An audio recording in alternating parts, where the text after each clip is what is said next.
हर साल कार्तिक मास के कृष्ण पक्ष की अष्टमी तिथि को अहोई अष्टमी मनाया जाता है।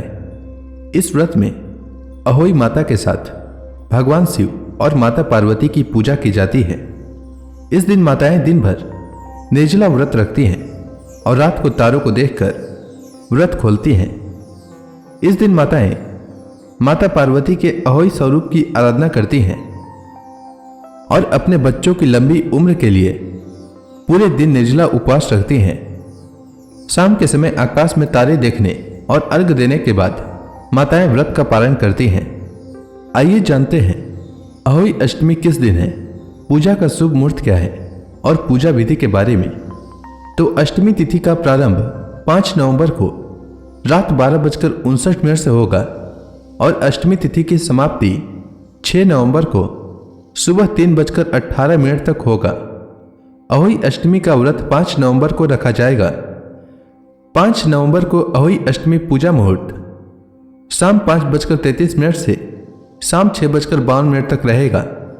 तारे देखने का समय शाम 5:58 रहेगा।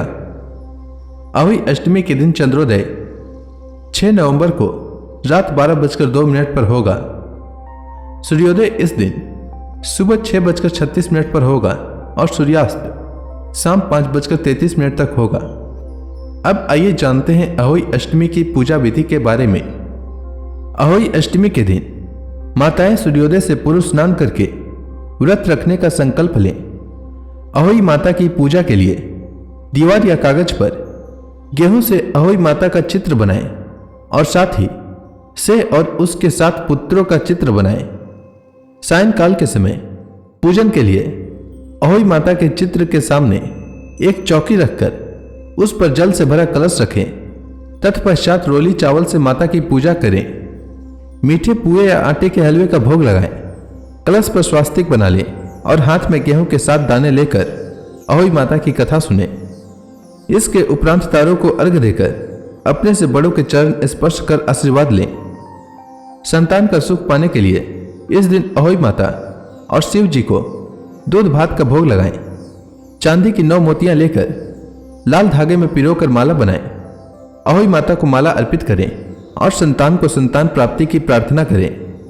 पूजा के उपरांत अपनी संतान और उसके जीवन साथी को दूध भात खिलाएं। अगर बेटे को संतान नहीं हो रही हो तो बहू को, और बेटी को संतान नहीं हो रही हो तो बेटी को माला धारण करवाएं। करवा चौथ के 4 दिन बाद अहोई अष्टमी को देवी अहोई का व्रत मनाया जाता है। करवा चौथ में इस्तेमाल किए गए करवे में जल भरकर शाम को माता की पूजा होती है।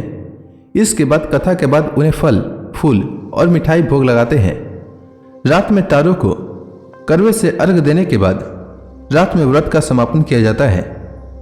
अहोई माता की पूजा करके उन्हें दूध भात का भोग लगाना शुभ माना जाता है। उम्मीद है आपको अहोई अष्टमी से जुड़ी जानकारी अच्छी लगी होगी। धन्यवाद।